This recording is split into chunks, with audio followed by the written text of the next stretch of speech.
ज़्यादा ही पर मेरा माथा याद है ना?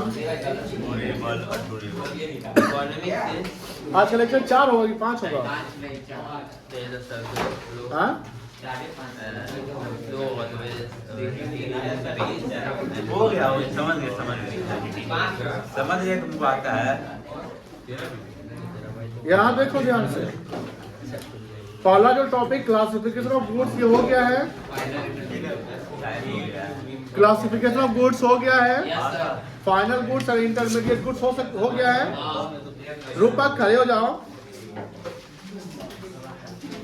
क्या एक गुड्स, जैसे ये पेन है, मैं इसको यूज करता हूं, मैं लिखता हूं, ये क्या है, कौन सा गुड्स होगा, फाइनल की इंटरमीडिएट?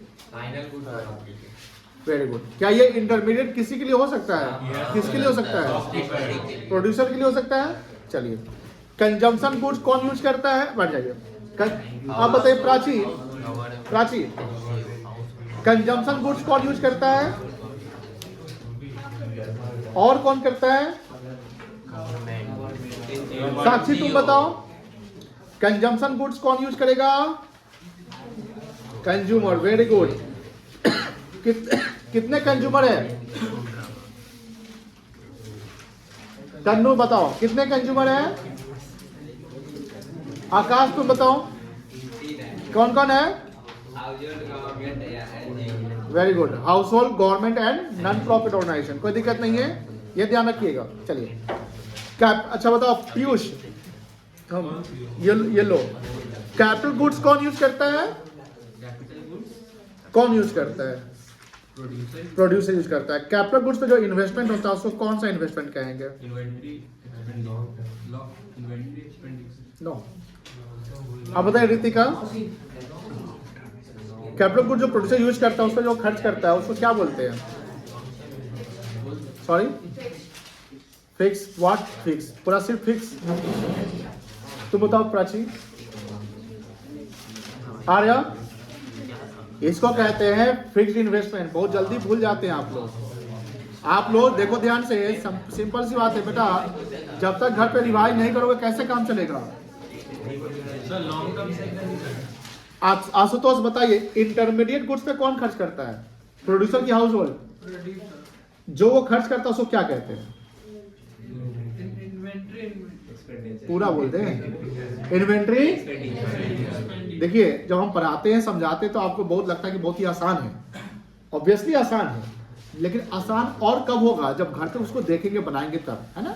ये बहुत जरूरी है, क्योंकि टर्म समझिए वो, क्योंकि आगे आने चैप्टर थोड़ा सा इंपॉर्टेंट बनने वाले हैं। चलिए, तो सॉरी क्या बोल नहीं कहेंगे, फिक्स्ड इन्वेस्टमेंट नहीं यहाँ पे, अब यहाँ नहीं कहेंगे। इकोनॉमिक्स में फिक्स्ड इन्वेस्टमेंट वर्ड यूज किया जाएगा।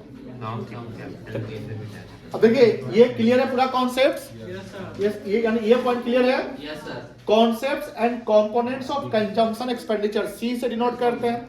कंजम्पशन एक्सपेंडिचर कंज्यूमर खर्च करता है। कंज्यूमर 3 होते हैं, ऑलरेडी आप जानते हैं। और कंज्यूमर गुड्स कितने होते हैं? 3, durable, semi durable and non durable. कोई दिक्कत नहीं है, एक सर्विस चौथा आ जाता है।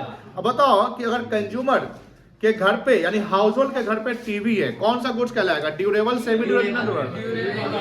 कपड़ा पहनता है वो, चश्मा पहनता है वो, दूध पीता है वो, नॉन ड्यूरेबल। रूह अफ़ज़ा पीता है वो। जैसे कि सर। और सर्विस क्या होता है? जैसे आप लोग हाउस होल्ड से अभी यहाँ से सर्विस ले रहे हैं, कोई दिक्कत नहीं है, आप डॉक्टर से सर्विस लेते हैं, आप किसी सर्विस, यानी जो इनविजिबल होता है। सर्विस क्या होता है बेटा? इनविजिबल होता है। और गुड्स क्या होता है आपका? विजिबल होता है। ये ध्यान रखें, कोई दिक्कत नहीं। जिसको फिजिकली टच कर सकते हैं गुड्स से, जिसको फिजिकली टच नहीं कर सकते वो क्या है? सर्विस है। सर्विस नॉलेज बेसिस पे लिया जाता है। चलिए, फिर आपका ये देखो ध्यान से, concepts and components of investment, क्या ये हम लोग पढ़ चुके हैं? इन्वेस्टमेंट एक्सपेंडिचर करता है प्रोड्यूसर। इन्वेस्टमेंट, ग्रॉस इन्वेस्टमेंट पढ़े होंगे आप। नेट इन्वेस्टमेंट बताइए। सौम्य खड़े हो जाओ। What is the difference between gross investment and net investment? क्या डिफरेंस है दोनों के बीच में, बताइए। नहीं पता है? क्या नाम है, आरुषि, अब बताइए what is the difference between gross investment and net investment? Very easy, very easy. Depreciation. देखो डेप्रिसिएशन का एक वर्ड और यूज होगा, बैठ जाइए आप लोग, जहां नोट्स लिखे होंगे, जहां डेप्रिसिएशन लिखे होंगे वहां स्लैश या और करके लिख लीजिए कंजम्पशन ऑफ फिक्स कैपिटल या कंजम्पशन ऑफ कैपिटल। क्यों डेप्रिसिएशन भी तो कंजम्पशन में होता है एसेट्स का, इसलिए कंजम्पशन ऑफ कैपिटल कर सकते हैं। तो difference between gross and net equals to the difference between gross and net equals to depreciation. Depreciation का दूसरा नाम है कंजम्पशन ऑफ फिक्स कैपिटल। चलिए आगे, वेरी गुड। अब इन्वेस्टमेंट में जानते होंगे एक फिक्स्ड इन्वेस्टमेंट होता है जो कैपिटल गुड्स पे होता है, और एक होता है इन्वेंटरी इन्वेस्टमेंट जो किसका होता है, इंटरमीडिएट। लेकिन ध्यान रखिएगा जो फिक्स्ड इन्वेस्टमेंट और इन्वेंटरी इन्वेस्टमेंट है उसको कैपिटल फॉर्मेशन कहते हैं। क्या कहते हैं? कैपिटल फॉर्मेशन, जिसमें रिप्लेसमेंट ऑफ एसेट्स भी आता है, एडिशन ऑफ एसेट्स भी आता है, ध्यान रखिएगा। और अगर इस सब का हम इसमें डेप्रिसिएशन माइनस नहीं करें, यानी इंक्लूसिव ऑफ डेप्रिसिएशन है तो ग्रॉस, इंक्लूसिव मतलब शामिल है, तो इंक्लूसिव ऑफ डेप्रिसिएशन है तो ग्रॉस। और एक तुमको नींद आ रही है क्या? नींद आ रही है, फ्रेश हो जाओ तुम, चंदन तुमको ले। और एक होता है एक्सक्लूसिव ऑफ डेप्रिसिएशन है तो क्या कहलाएगा, नेट। अब बताओ, मान लीजिए beginning of the year Reliance company के पास 3 लाख का फिक्स्ड एसेट्स है, 3 लाख करोड़ का फिक्स्ड एसेट्स है, करोड़ तो है, और एंड ऑफ द ईयर 3,25,000 का फिक्स्ड एसेट्स हो जाता है, करोड़ का। बताइए कितना कैपिटल फॉर्मेशन हुआ? 25,000 करोड़। तो कैपिटल फॉर्मेशन का होता है ड्यूरिंग द जो एडिशन होता है ना, जैसे एडिशन, परचेज जिसको कहते हैं, रिप्लेसमेंट, कोई दिक्कत नहीं है, समझ गए? चलिए अब आते हैं स्टॉक एंड फ्लो में। स्टॉक में और फ्लो में जैसे हम पीएल अकाउंट और बैलेंस शीट को माइंड में रखते हैं, तो पीएल अकाउंट किस कॉन्सेप्ट को फॉलो करता होगा? फ्लो या स्टॉक को? फ्लो को। और बैलेंस शीट किसको फॉलो करता है? शनिवार की लास्ट क्लास में यही बताया गया था, जहां प्रॉपर क्लियर किया गया था, बहुत सारे एग्जांपल भी बताए गए थे। स्टॉक और फ्लो में 2 चीज याद रखिएगा। स्टॉक के लिए at a particular point of time, at a particular point of time, जैसे अभी राइट नाउ अभी 9:22 हो रहा है, इस समय नंबर ऑफ स्टूडेंट्स कितने हैं, तो this is called the stock. मान लो कि तेरा तो फोकस समोसा पे है या स्टॉक फ्लो पे नहीं है, बताइए। चलिए अब समझ गए कि साक्ष्य और चंदन को भेज दिए, जाओ समोसा लेकर आ जाओ, 2 निकल गया, नहीं जाना है, तो ये फ्लो कहलाएगा। अब देखो ध्यान से, फ्लो और स्टॉक एक दूसरे को इंपैक्ट करता है। स्टॉक से ही फ्लो होता है, स्टॉक से ही फ्लो निकलता है ना, जैसे क्लोजिंग स्टॉक मेरे पास है, उसी से हम सेल करेंगे। और परचेज के तो ओपनिंग स्टॉक भी, सॉरी स्टॉक भी क्या हो जाएगा, बढ़ जाएगा। तो फ्लो क्या होता है? Flow at a point of time नहीं होता है, for the period of time होता है। वो पीरियड क्या हो सकता है? 1 घंटा भी हो सकता है, 1 मिनट भी हो सकता है, और ज्यादा ही बोल दिया तुम, 1 मिनट से हो सकता है, 1 सप्ताह हो सकता है, 1 दिन, 1 महीना, 1 साल हो सकता है। आप समझिए, जैसे अब देखो होगा प्लीज, जो पीएल अकाउंट आप बनाते थे, तो पीएल अकाउंट में आप लोग फॉर द ईयर, एक बात नहीं प्लीज, पीएल अकाउंट में फॉर द ईयर एंडेड लिखते थे।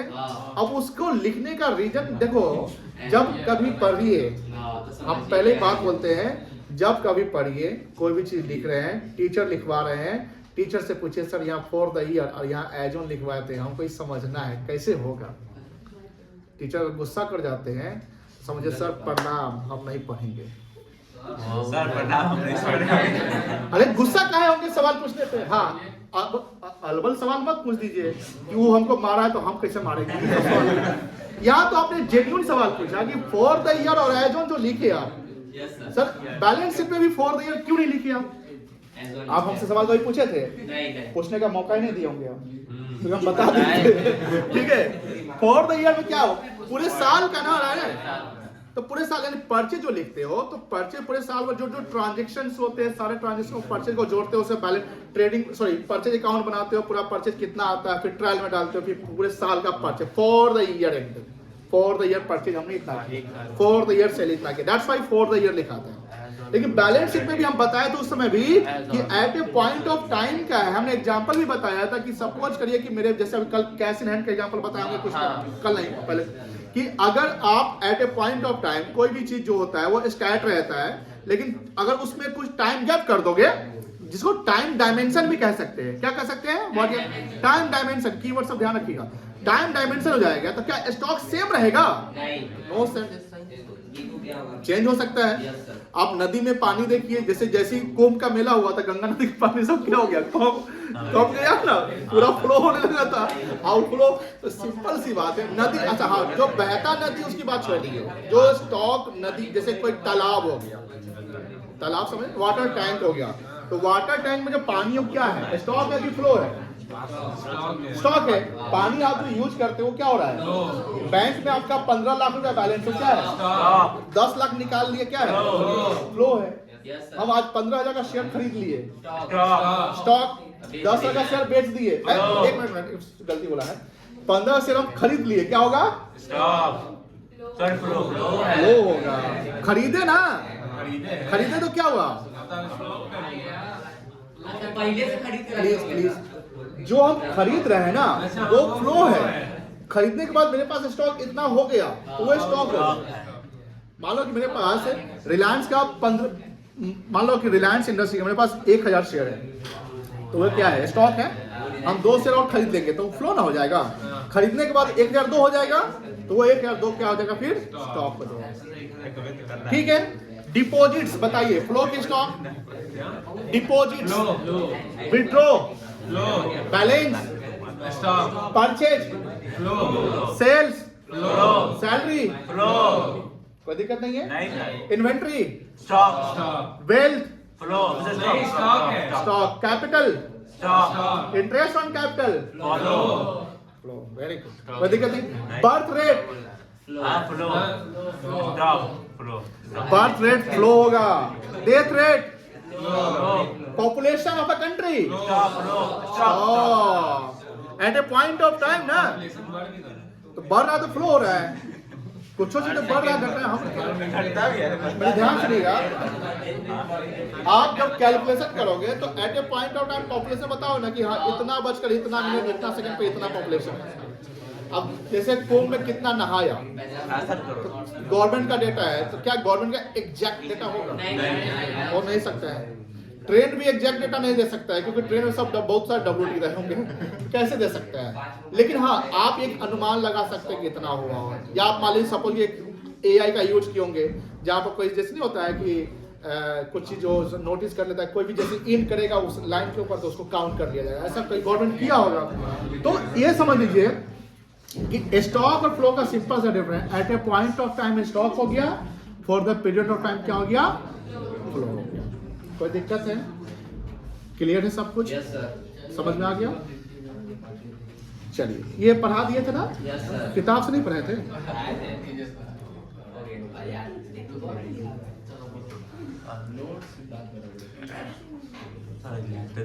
जितना पढ़ा है उससे ज्यादा, उससे कम ही यहाँ पढ़े।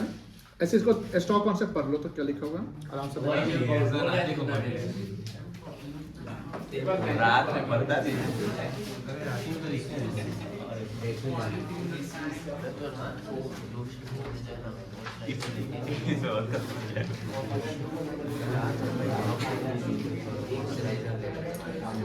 ये जो 3 लाइन लिखा हुआ है समझ में आ रहा है? थर्ड लाइन का मतलब क्या है? क्या स्टॉक अफेक्ट हो सकता है फ्लो से? Yes sir. अभी मान लो कि जितने स्टूडेंट हैं, हमने 2 निकाल दिया, मतलब कि निकाल नहीं दिया, चले गए वो, तो कहीं ना कहीं उससे स्टॉक अफेक्ट करेगा ना। 2-4 और आ गए तो उससे भी स्टॉक क्या करेगा? तो स्टॉक, ये थर्ड पॉइंट वही बताया है। ये जो है बेस और कैपिटल का एग्जांपल बताया कि इसमें कोई टाइम डायमेंशन नहीं होता है। किसमें टाइम डायमेंशन होगा? फ्लो में होगा। Very good. Major at a particular point of time, कोई दिक्कत नहीं है। एग्जांपल है, कैपिटल हो गया, मनी सप्लाई। मनी सप्लाई में जो पीपल ऑफ अ कंट्री जो मनी रखते हैं उसको मनी सप्लाई कहते हैं। अगला चैप्टर जो मनी, मतलब आगे के चैप्टर मनी पढ़ना है। फॉरेन एक्सचेंज रिजर्व, यहाँ क्या लिखा हुआ है? रिजर्व। जैसे RBI, जैसे इंडिया में फॉरेक्स रिजर्व कौन हेल्प करता है? RBI।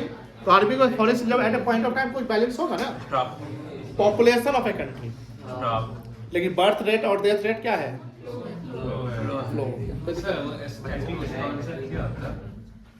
स्टैटिक कॉन्सेप्ट मतलब स्टैंड अलोन एक जगह पे खड़ा है, मतलब एक जगह कोई बैलेंस पड़ा उसको स्टैटिक कॉन्सेप्ट कहते हैं।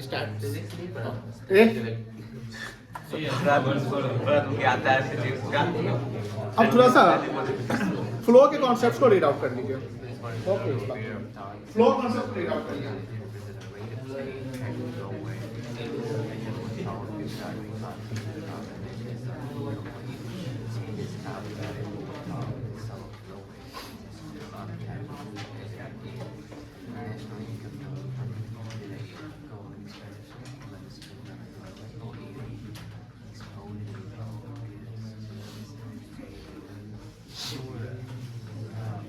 पढ़ लिए, समझ गए, कोई इशू नहीं है। इसमें टाइम पीरियड पकड़ लेंगे, डायनेमिक चेंज होता है ना, टाइम डायमेंशन होता है इसमें, और change stock over the time, इससे स्टॉक वेरिएशन क्या हो सकता है, चेंज हो सकता है। एग्जांपल्स में इन्वेस्टमेंट जो आप कर रहे हैं, ठीक है, national income of the country जो रेसिडेंट कमाता है पूरे साल भर का कैलकुलेट होता है, तो फॉर द पीरियड हो गया। गवर्नमेंट का खर्चा, गवर्नमेंट का जो रेवेन्यू, जैसे गवर्नमेंट टैक्स कलेक्ट करती है, जीएसटी कलेक्ट करती है, सब क्या है, फ्लो ही तो है। एक्सपोर्ट इंपोर्ट कर सकते हैं, एक्सपोर्ट इंपोर्ट समझते हैं ना, एक्सटर्नल सेल परचेज कहते हैं। यहाँ पर और भी ऐड आप लोग नोट्स इसका लिखे हैं,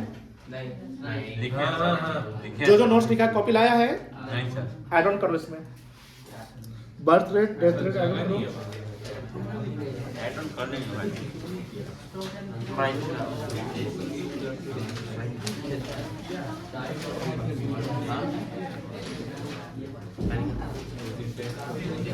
डिपॉजिट्स,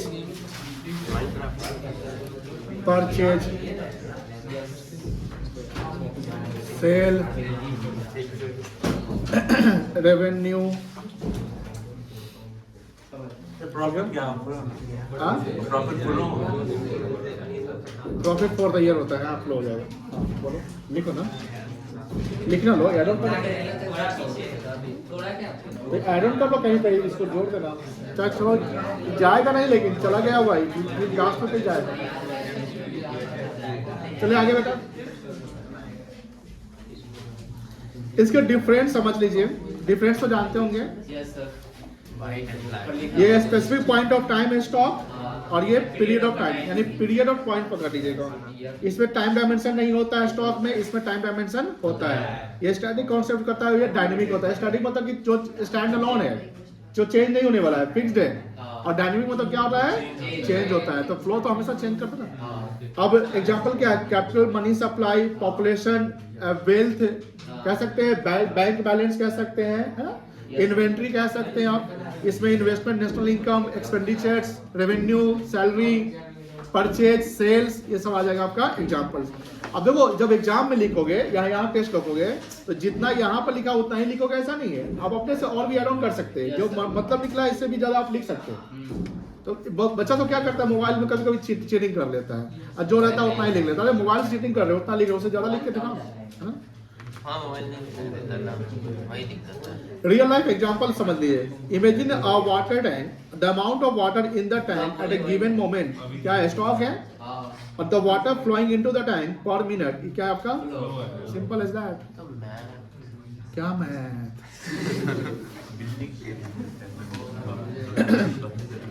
ये स्टॉक वेरिएबल के कुछ एग्जांपल्स है। कैपिटल क्या है हमारा, मनी सप्लाई क्या होता है, आप सप्लाई वर्ड पे मत जाएंगे कि सर मनी सप्लाई, कभी कोई कंफ्यूज कर देगा, होगा, प्लीज बातें नहीं करिए। ये देखो, हम जो बता रहे हैं मनी सप्लाई, एक आपका चैप्टर है मनी, ठीक है ना, तो उसमें आपको ये पढ़ने हैं, और मनी सप्लाई पे जनरली 1 नंबर का सवाल मिल जाएगा, मिल सकता है। वो एमसीक्यू या ट्रू फॉल्स या मीनिंग पूछ देगा, या एग्जांपल पूछ देगा, या बोलेगा कि एक्सप्लेन मनी सप्लाई। ये सब जो यहाँ पर लिखा हुआ है ना, ये सभी 1-1 नंबर का सवाल। आप जो नोट्स आपको जा रहा है उसको आप मतलब कि हल्के में मत लीजिएगा कोई चीज। एग्जाम तक किताब की कोई बात को हल्के में नहीं लीजिएगा, तो कोना में कई चीज लिखा हुआ है ना, उसको भी हल्के में इग्नोर कर, नहीं, किताब के हर एलिमेंट को आपको पढ़ लेना है। प्लीज बातें नहीं करिए, इंपॉर्टेंट बातें चल रही है बगैर सब सुनो। तो किताब के हर एलिमेंट चाहे कहीं भी लिखा हुआ है, मतलब from the first page to the last page, yes sir, जो आपने नोट्स बनाया वो from the first page to the last page, ये सब रिवीजन होना चाहिए आपको। जो ये नोट्स जाएगा, इकोनॉमिक्स का जो नोट्स जाएगा, मतलब ऐसे नहीं कि ये एग्जांपल है, छोड़ो छोड़ो एग्जांपल नहीं, क्योंकि आपको देखने उसको, आपके एग्जाम में जो क्वेश्चन आने वाला आपको पता है अभी से कि क्या पूछेगा। हम पूछेगी मनी सप्लाई से एक नंबर आता है, मान ली नहीं आया, क्या बोलिएगा, हमको याद करिएगा वहां पे, पहला याद करिएगा, कोई बात नहीं आया तो तैयारी तो पुरकस किए हुए, कहीं से भी आएगा बना देंगे। हम क्या बोल रहे हैं कि अगर आने का चांस क्या है, ज्यादा है, हम कंफर्म तो नहीं कह रहे हैं कोई चीज की आएगा ही आएगा, बट आएगा तो क्या बोल सकता है कि मनी सप्लाई। देखो मनी सप्लाई क्या है, मनी सप्लाई मतलब क्या होता है, ये एक स्टॉक कॉन्सेप्ट फॉलो करता है, held by money, held by, held मतलब रखना, held by people of a country, yes sir, people of a country at a point of time, yes, ये लैंग्वेज यूज करना है कि व्हाट इज मनी सप्लाई। तो money supply means the money held by people of a country at a point of time, जब point of time है तो stock है, कहीं भी पॉइंट ऑफ टाइम देख लो तो क्या मानोगे उसको, स्टॉक मानना है। सर तो कह रहे हैं सर्कुलेशन, क्या सर्कुलेशन, सर्कुलेटिंग इकोनॉमी एज, यहाँ पर एज ऑफ प्रोडक्ट, सीधा ये जो लिखा हुआ वही हम पढ़ रहे थे, हो गया। मतलब वो तो सर्कुलेशन कह रहा है ना, आप कह रहे हैं तो मनी सर्कुलेट होके क्या हो, मेरे पास ही ना आता है, दोनों लिखा है। तो ये स्टॉक ही ना है। आप जो मनी पेमेंट करते हैं या रिसीट करते हैं वो स्टॉक नहीं है, वो तो कहीं ना कहीं आपका फ्लो हो गया, बस held by people of a country. इससे ध्यान रखिएगा, आरबीआई के पास जो पैसे हैं, आरबीआई के पास जो पैसे हैं क्या वो आरबीआई के हैं? नहीं, याद रखिएगा, 3 ऐसे ऑर्गेनाइजेशन जो मनी सप्लाई के कैटेगरी में नहीं आता है, वो आता है मनी सप्लायर के कैटेगरी में। People of a country money supplier नहीं है, वो पैसा हेल्ड करते हैं, उनका अपना पैसा है, वो मनी सप्लाई में आएंगे। तो सर मनी सप्लायर कौन होगा? तो जो मनी सप्लाई करता है। 3 ऑर्गेनाइजेशन ने बोला, याद रखिएगा वो 3 ऑर्गेनाइजेशन, आगे पढ़ना है हम लोगों को। एक है आपका आरबीआई। सर आरबीआई कैसे, हम सबका एग्जांपल प्रूव करके बताएंगे, कहीं भी अगर आपको डाउट हो या पूछना हो तो पूछिएगा। बैंकिंग पढ़ना है, मैनेजिंग पढ़ना है। आरबीआई कैसे मनी सप्लायर है? बिकॉज हम लोग जो करेंसी यूज करते हैं उस करेंसी को सप्लाई करने वाला आरबीआई है ना।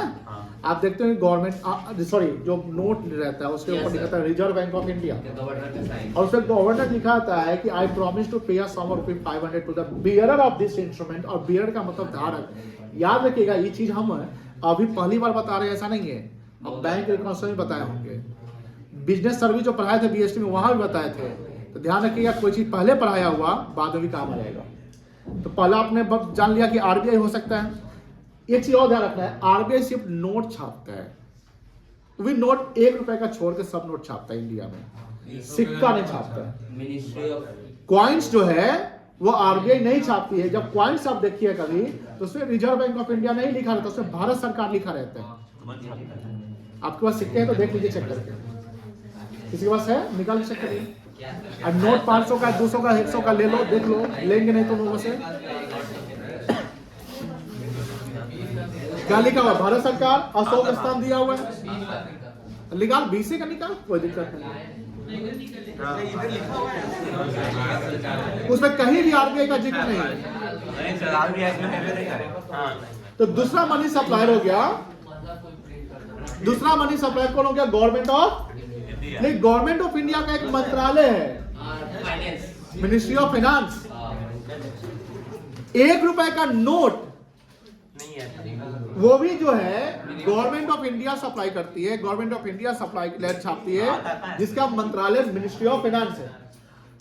अब एक सवाल बनता है कि सर ₹500 के नोट पे किसका सिग्नेचर रहता है? Governor of RBI. लेकिन सर ₹1 के नोट पर किसका सिग्नेचर रहता है? रॉन्ग, फाइनेंस सेक्रेटरी का, मतलब फाइनेंस मिनिस्टर के नीचे आते हैं। फाइनेंस सेक्रेटरी जो समझ लो कि यूपीएससी का जो रैंक होल्डर सब होता है, आईआरएस जो या आईएएस सब जो होता है ना, मतलब वही सब जाता है। एक बड़े विद्वान का हम इंटरव्यू देख रहे थे, उन्होंने बोला भारत में एक चीज बहुत बड़ा मतलब अच्छा चीज लाया गया, यूपीएससी सिविल सर्विस एग्जाम। सुन ना यार, तो सुन ले, पूरा बोलने देता। सिविल सर्विस एग्जाम लाया गया और ये जवाहरलाल नेहरू साहब लाए थे। बहुत सारे बीजेपी के लोग जो है, आप कभी भी जिंदगी में ना प्रो पॉलिटिकल पार्टी मत बनिएगा ना, तो सबसे बड़ा बेवकूफ हो जाइएगा कि आप बीजेपी जय करिएगा या कांग्रेस जय या जज कोई भी पार्टी का जय, तो आप समझिए कि अंधभक्त है। क्या है? अंधभक्त है। आप क्यों होते हैं प्रो पॉलिटिकल पार्टी? आप जो सही है वो सही है, जो गलत है वो। अब मान लो कि बीजेपी का कोई leader, even though prime minister या कोई फाइनेंस मिनिस्टर, कोई भी पर्सन ये बोलता है कि जवाहरलाल नेहरू ने क्या किया, उनकी सब बुराई करते हैं। आप बताइए, जेन्यून बताइए, क्या वो सिर्फ सारा काम गड़बड़े करके चले गए? ऐसा तो नहीं, उन्होंने बहुत कुछ किया। राजीव गांधी भी आईटी का जो इनोवेशन इंडिया में है, कौन लाया? राजीव गांधी। इंदिरा गांधी का भी कंट्रीब्यूशन रह चुका है। जवाहरलाल नेहरू का यूपीएससी का सिविल सर्विस एग्जाम होता है, जो किसके द्वारा लाया? जवाहरलाल नेहरू। मान लीजिए कि अगर वो नहीं लाते, बाद में कोई एग्जाम होता है, क्या ऐसा ही हो सकता था? हो सकता है इसे इजी कर दिया जाता। तो एक विद्वान इंटरव्यू दे रहे थे कि भारत सरकार ने जो ये लाया, उसमें एक आईटीएस भी रहना चाहिए था।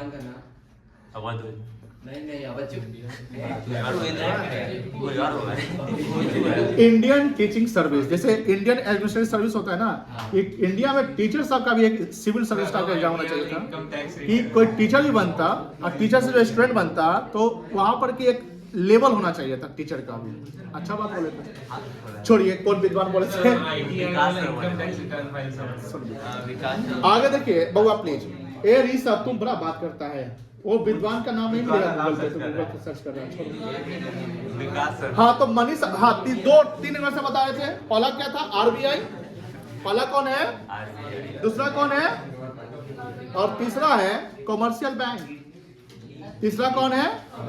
अब सर कॉमर्शियल बैंक कैसे है? बैंक में जो हम लोग पैसे जमा करते हैं, एफडी वगैरह करते हैं, तो गवर्नमेंट बैंक हम लोग को एफडीआर देती है। क्या देती है? एफडीआर। इसका फुल फॉर्म होता है, जानते हैं क्या होता है? Fixed deposit receipts. जो एक पेपर होता है, जो एक प्रॉमिसरी नोट होता है कि जब मैच्योर हो जाएगा तो उतना पैसा हमको मिलेगा, एक एक्नॉलेजमेंट होता है। तो इंडिया में 3 मनी सप्लायर हो गए। कितने मनी सप्लायर? कौन कौन है? आरबीआई, लिख लीजिए। एसबीआई,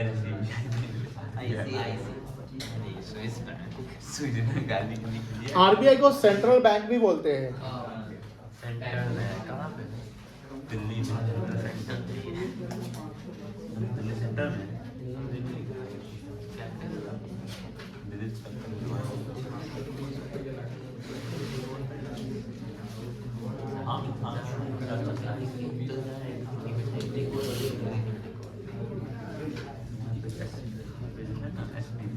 चलिए आगे।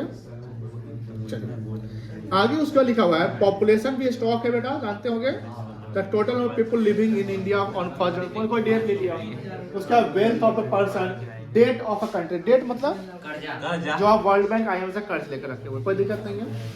अच्छा टैरिफ, जीएसटी सब जो है, टैरिफ सुनते होंगे, टैरिफ बहुत आजकल न्यूज में है। तो टैरिफ की बात अगर करते हैं तो कौन सा कॉन्सेप्ट होगा? वो फ्लो की स्टॉक फ्लो हो जाएगा, ठीक है। हाँ सर इंश्योरेंस कंपनी सब भी तो मनी सप्लायर हो सकते हैं, जैसे आपका लॉस हो गया तो आपको नहीं, तो वो तो इंश्योरेंस कंपनी में अपना पैसा थोड़ी है, वो तो हम ही लोग का पैसा होता है। बैंक का भी अपना पैसा थोड़े है। कोई भी कॉमर्शियल बैंक में फाइनेंशियल इंस्टीट्यूशन सब आ जाए, तो बैंक के पास अपना पैसा नहीं, तो ही तो मनी सप्लायर है। Held by people of a country के पास पैसा अपना है। इंश्योरेंस तो मनी सप्लायर हो सकता है, आपका लॉस हुआ आपको पैसा दिया, जब लॉस हुआ तब ना, जब लॉस हुआ तब ना, लॉस नहीं हुआ तो देता नहीं है बच्चा को पढ़ाने के लिए, शादी कराने के लिए, तो वो लोग भी तो एफडी कराता है ये सर। हाँ इंश्योरेंस में अगर ये जो कंडीशन अगर आ जाएगा तो वो मनी सप्लायर में आ जाएगा। बट यहाँ कॉमर्शियल बैंक में फाइनेंशियल इंस्टीट्यूशन को ले लिया गया है। वेरिएबल में इन्वेस्टमेंट आ जाएगा, नेशनल इनकम आ जाएगा। जीडीपी का फुल फॉर्म क्या रूपक? जीडीपी का फुल फॉर्म क्या है? ठीक। गवर्नमेंट एक्सपेंडिचर आ जाएंगे, एक्सपोर्ट इंपोर्ट आ जाएंगे। रूपक इंपोर्ट का मतलब क्या है? इंपोर्ट मतलब इंपोर्ट करना और मतलब अंदर से बाहर नहीं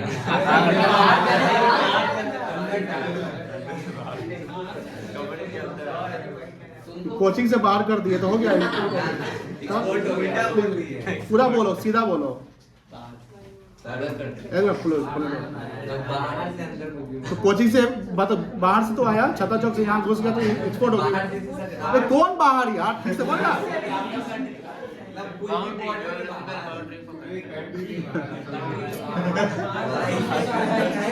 बड़ा मार खाएगा तो बड़ा मार तो 10 मील अंदर बैठता करवाते हैं।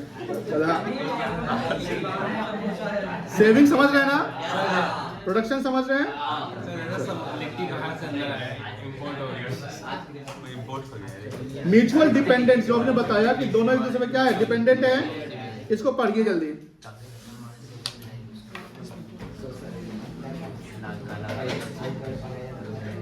पढ़ो, बातें नहीं करो। कहाँ पढ़ा?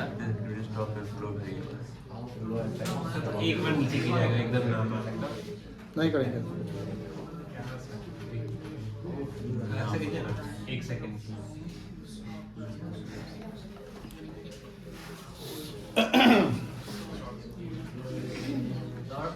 जी सर, क्या पढ़ना? ये एक्यूमुलेट का मतलब जोड़ के पूरा एक्यूमुलेट करना समझ में आया सबको? ऑनेस्टली बताइएगा। नहीं आया? इतना भी टफ तो नहीं। Stock and flow variables are interdependent. Interdependent समझ रहे हो ना? यस सर एक दूसरे में जो डिपेंड, जैसे प्रोड्यूसर और हाउस होल्ड डिपेंडेंट होता है। इन macro economics flow variables influence stock. क्या फ्लो से इन्फ्लुएंस हो सकता है स्टॉक? बोलो ना। और स्टॉक से क्या फ्लो इन्फ्लुएंस हो सकता है? जब तुम्हारे पास स्टॉक रहेगा तभी तो आप बेचोगे। Variable and stock variable impacts the flow variables. How flow affects the stock? Flow variable accumulates over the time to form the stock variable. जितना हम परचेज करते चले जाएंगे उतना हमारा स्टॉक क्या होगा? बनते चला जाएगा। जितना सेल करते जाएंगे उतना स्टॉक क्या हो जाएगा? घटते चला जाएगा। The net addition to a stock a given period comes from a flow variable. जो हमारा स्टॉक बन रहा है, नेट स्टॉक का मतलब होता है चेंज इन स्टॉक, यानी ओपनिंग और क्लोजिंग का जो डिफरेंस कराता है उसको चेंज इन स्टॉक कहते हैं। कितना स्टॉक आपका बना, ठीक है ना? ये सब एग्जांपल समझ में आ गया होगा, कोई दिक्कत नहीं है। हाउ स्टॉक अफेक्ट्स फ्लो, ये भी जानते हो कि स्टॉक कैसे फ्लो को अफेक्ट कर सकता है। जब हमारे पास स्टॉक होंगे तो ही तो हम सेल करें। मान लो कि इन्वेंट्री मेरे पास है तो हम क्या कर रहे हैं? सेल कर रहे हैं। हमारे पास बैंक में बैलेंस है तो ही तो हम विड्रॉ कर रहे हैं। पॉपुलेशन ऑफ ए कंट्री है तो भी तो डेथ हो रहा है या बर्थ हो रहा है। लेकिन बर्थ का क्या इंपैक्ट है? अरे इंपैक्ट है भाई, मतलब है। तो किसी के स्टॉक के होने से उसके फ्लो पे इंपैक्ट करते हैं। पानी जब सपोज करो कि टंकी में है तो क्या हमारा तो ही तो फ्लो होगा। तो क्या स्टॉक इंपैक्ट फ्लो को कर रहा है ना? तो दोनों एक दूसरे पे इंटरडिपेंडेंट है। बोलो हाँ या ना। 4 सेक्टर ये पढ़ा चुके हैं, याद है? Yes sir house hold sector पढ़ा दिए हैं, बोलो ना हाँ। प्रोड्यूसर सेक्टर पढ़ा दिए हैं, गवर्नमेंट सेक्टर पढ़ा दिए हैं, फॉरेन सेक्टर पढ़ा दिए हैं। इसमें क्या आता है? Export minus import. कोई दिक्कत नहीं है। Circular flow of income in 4 sector पढ़ा दिए हैं। देखो तो प्रोवाइड लेबर आप लोग बताए थे ना सर इसे गोल गोल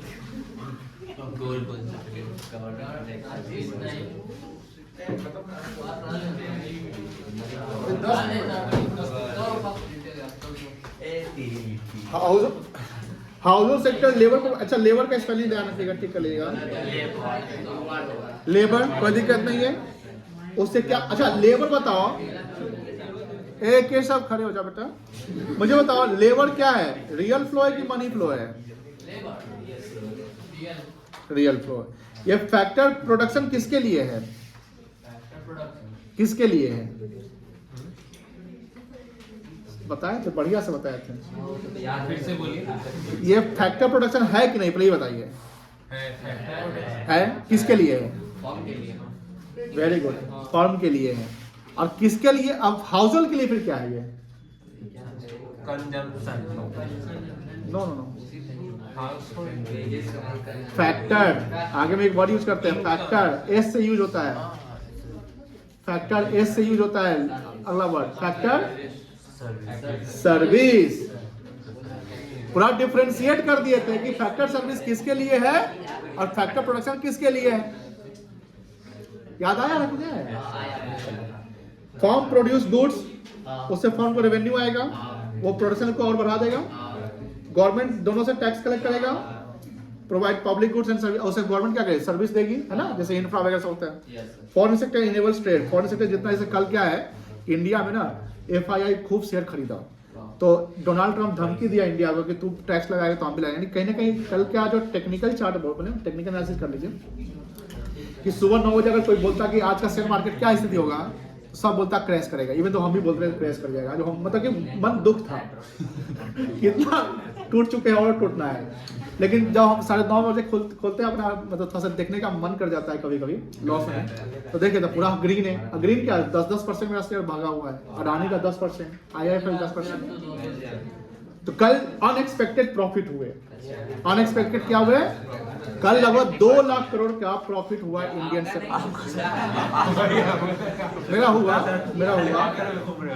मेरा लगभग, हम नहीं बताएंगे, वीडियो रिकॉर्ड हो रहा है। हाँ ये बोल दिए ना बात, आज पता है अभी गिर रहा ग्रो खोल कर देखो तो कोई देखो तो मार्केट कैसा स्थिति है, लॉसिंग होगा। हम पॉजिटिव बोल दे नजर लग जाता है, मेरा बात हमेशा उल्टा हो जाता है। इंटर सेक्टर पढ़ा दिए थे, नहीं पढ़ाए थे क्या? कंपोनेंट, लास्ट टॉपिक ये शायद है, इसके बाद बचा हुआ है क्या?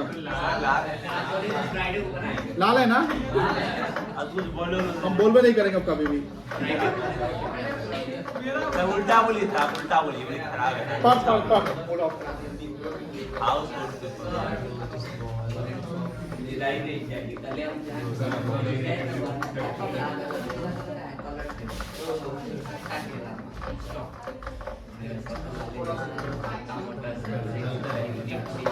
क्या तुम कर रहा है रे?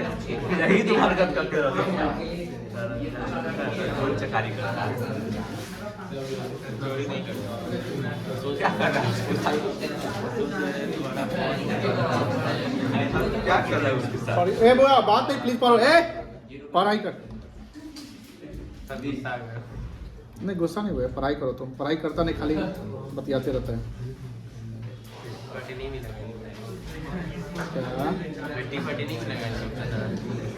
तुमको खाना है?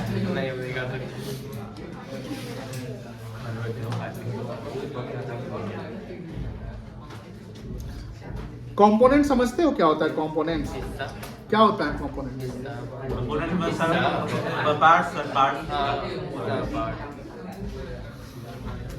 कंटेंट्स, कंपोनेंट्स मतलब क्या होता है? कंटेंट्स। टॉपिक क्या है, मतलब पूछेगा कि कुछ कंटेंट्स या कंपोनेंट्स बताइए जो inter sectoral flow of income है। तो इंटर सेक्टर मतलब कि जो सेक्टर हमारी इकोनॉमी में है, कितना सेक्टर है? ओपन इकोनॉमी में कितने सेक्टर टोटल है? 4 सेक्टर है। तो जो 4 सेक्टर हमारी इकोनॉमी में, वो सेक्टर क्या क्या कंपोनेंट्स हो सकता है जो इंटर सेक्टर फ्लो होता है? मनी का या रियल फ्लो क्या होता है, या मनी फ्लो क्या होता है? पहला है house hold two forms. House hold form पे क्या कर सकता है? कंजम्पशन कर सकता है। एक चीज और बोल सकते हैं, इसको डिस्पोजल ऑफ इनकम कह सकते हैं। याद है, डिस्पोजल ऑफ इनकम को कंजम्पशन कहते हैं। हाउस होल्ड वाले जब कमाएंगे तो ही ना अपना डिस्पोजल करेंगे इनकम का। प्रोड्यूसर इनकम का डिस्पोजल नहीं करता, ये याद रखिएगा। प्रोड्यूसर हमेशा इनकम का इन्वेस्टमेंट करता है। मान लीजिए प्रोड्यूसर पैसा कमाया, तो कमाया तो खर्च करेगा, बट वो बिजनेस जो खर्च कर रहा है उसको कंजम्पशन तो नहीं कहेंगे, क्या कहेंगे? इन्वेस्टमेंट। लेकिन हाउस होल्ड जितना पैसा कमा रहा है, वो घर बनाए, टीवी खरीदे, कार खरीदे, सब्जी खरीदे, दाल खरीदे, नमक खरीदे, वो सब क्या कहलाएगा? कंजम्पशन। तो वर्ड पे याद रखिएगा, कंजम्पशन हाउस होल्ड पॉइंट से आएगा और प्रोड्यूसर के पॉइंट से इन्वेस्टमेंट। लेकिन प्रोड्यूसर के घर पे जो चीज होगा वो क्या कहलाएगा? फिर कंजम्पशन कहलाएगा। तो यहाँ ध्यान रखिएगा, कंजम्पशन का एक दूसरा नाम कह सकते हैं डिस्पोजल ऑफ इनकम। इनकम को हम डिस्पोज ऑफ कर रहे हैं, कोई दिक्कत नहीं है। फिर हाउस होल्ड प्रोवाइड, सुनिए ध्यान से, factor of production, land, labour, capital. एक चीज और आएगा इसमें, एंटरप्रेन्योर आ सकता है। 4 फैक्टर प्रोडक्शन आते हैं। एक चीज और ऐड ऑन कर लीजिएगा, जिसने नोट्स लिख लिया है वहां ऐड ऑन करना, जो नहीं लिखा है तो लिखते समय लिख लीजिएगा। एंटरप्रेन्योर स्किल, कोई दिक्कत नहीं है। इन रिटर्न फॉर्म पे फैक्टर इनकम पे कर देगा, wages, rent, interest and profit. Wages जो है वो लेबर पे निकलेगा, लेबर का स्पेलिंग यहाँ भी गलत है। रेंट जो है किस पे निकलेगा, लैंड पे। इंटरेस्ट निकलेगा कैपिटल इन्वेस्टमेंट पे, और प्रॉफिट ऑन पे। जैसे मान लो कि हम अपना बिजनेस चला रहे हैं, मान लेते हैं, तो मैं भी तो अपने घर से हाउस होल्ड सेक्टर का हूँ, तो करवा। अब यहाँ से जो स्किल मैं क्रिएट किया उसमें मैंने प्रॉफिट बनाया। क्या बनाया, प्रॉफिट मैं अपने घर ले जाऊंगा, या मैं प्रॉफिट रखा हूँ, या मेरा प्रॉफिट बढ़ जाएगा इससे। चलिए, firm to household factor payment of goods and, जैसे गुड्स एंड आप सप्लाई कर रहे हैं उसका हम क्या कर रहे हैं, पेमेंट कर रहे हैं। उसके बाद फॉर्म पे wages, rent, profit to household. Firm sales goods and services, firm sale क्या करेगा, गुड्स एंड सर्विस। किसको सेल करेगा, हाउस होल्ड को, इन एक्सचेंज फॉर मनी। उसके लिए हाउस होल्ड वाले क्या करेंगे, पेमेंट करेंगे। गवर्नमेंट इन्वॉल्व हो जाएगा, फिर यहाँ पर गवर्नमेंट दोनों से कमाएगा। गवर्नमेंट क्या है, दोनों से कमाएगा, टैक्स के रूप में कमाएगा। लेकिन जब गवर्नमेंट टैक्स के रूप में कमाएगा तो गवर्नमेंट भी तो एक्सपेंडिचर करेगी। कैसे करेगी, सोशल वेलफेयर करेगी ना। ओल्ड एज पेंशन सुनते होंगे आप, विडो पेंशन, स्कॉलरशिप सब जो मिलता है आपको, फूड ग्रेन्स मिलता है आपको, मतलब कि रेसिडेंस भी मिलता है, घर भी तो मिलते हैं जिसके पास घर नहीं है, और भी सर्विस होता है, डिफेंस वगैरह से मिलता है, और क्या सकते हैं, एडमिनिस्ट्रेशन का लॉ एंड ऑर्डर मेंटेन होता है, सब थाना सब जो बनता है, सब लॉ एंड ऑर्डर मेंटेन करने के लिए, ये सब गवर्नमेंट की सर्विसेज है। क्या हुआ, अच्छा थाना का विजिट कर देते हैं। फॉरेन सेक्टर में क्या आएगा, एक्सपोर्ट और इंपोर्ट आ जाएगा। देखिए कभी जब सवाल पूछा जाए कि एक्सपोर्ट इंपोर्ट क्या है, तो ये मत करिए कि बाहर से जो अंदर करते हैं, अंदर सवाल, ये सब कोई क्या मतलब है। आपको प्रॉपर वर्ड यूज करना है। ये एक बच्चे का प्रॉब्लम नहीं है, सबका प्रॉब्लम, बहुत का प्रॉब्लम आता है। वो बाहर जो बेचते हैं उसको ये कहते हैं, अंदर जो खरीदते हैं वो नहीं। आपको एग्जैक्ट मीनिंग निकालना है। एक्सपोर्ट मतलब क्या हुआ, हमने लिखवाया कि सेलिंग गुड्स टू अब्रॉड, या selling goods to rest of world, selling goods and service to rest of world. अब ये लिख देने में क्या प्रॉब्लम है, रेस्ट ऑफ वर्ल्ड यूज करना है या अब्रॉड यूज करना है, ठीक है। और जो इंपोर्ट हो गया तो क्या होगा, buying goods and services from abroad या buying goods and services from rest of world, ये वर्ड यूज करना है। ध्यान रखेंगे, एग्जैक्ट आपके वर्ड होने चाहिए। आप कोई चीज जब लिख रहे हो तो उसके मीनिंग जो होने चाहिए वो ट्रूथफुल होना चाहिए, कंफ्यूजिंग मीनिंग नहीं होना चाहिए। अगर कोई चीज आंसर लिख रहे हैं, आप मीनिंग की कंफ्यूजिंग क्रिएट कर दी, मतलब कि आप जो चीज लिख रहे हैं एग्जामिनर प्रॉपर समझ नहीं पा रहा है, क्या करेगा, नंबर तो काट देगा। ये ध्यान रखना है। चलो, कोई दिक्कत नहीं है। रियल फ्लो, मनी फ्लो पढ़ाए थे, पढ़िए इसको भी, अभी 3 मिनट बचा हुआ।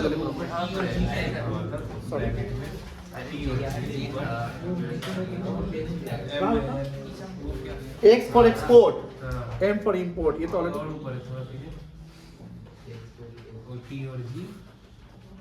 T for tax, G for government expenditure.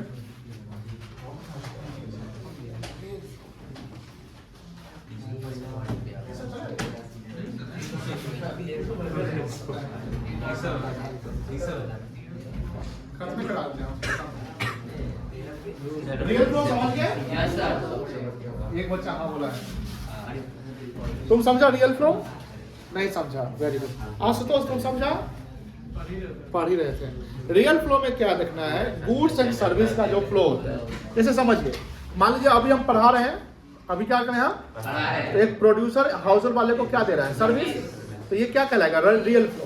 क्या कहलाएगा, रियल फ्लो। अब आप हमको मनी फ्लो क्या दीजिएगा, पैसा, तो ये हो गया मनी फ्लो। क्या होगा, मनी फ्लो। अब आप कहीं, जैसे आप नहीं, आपके पेरेंट्स कहीं नौकरी कर रहे हैं, तो वो फैक्टर सर्विस दे रहे हैं, क्या दे रहे हैं, फैक्टर सर्विस। तो वो फैक्टर सर्विस क्या है, रियल फ्लो की मनी फ्लो, रियल फ्लो। फिर वो आपको, फिर उनको पैसा देगा, क्या देगा, पैसा देगा। तो क्या हो गया, तो जहाँ पैसा इन्वॉल्व है वो मनी फ्लो हो गया, जहाँ गुड्स एंड सर्विस इन्वॉल्व है वो। कोई दिक्कत? चलिए, ये तो ऑलरेडी हम लोग बहुत पढ़े हुए हैं, आगे बढ़ सकते हैं। वेट, अब खत्म है,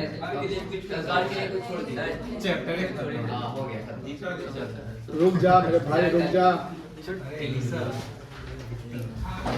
ये सब रियल फ्लो और मनी फ्लो की टॉपिक है, तो पढ़ लीजिए। क्या आप लोग खाएंगे लिट्टी?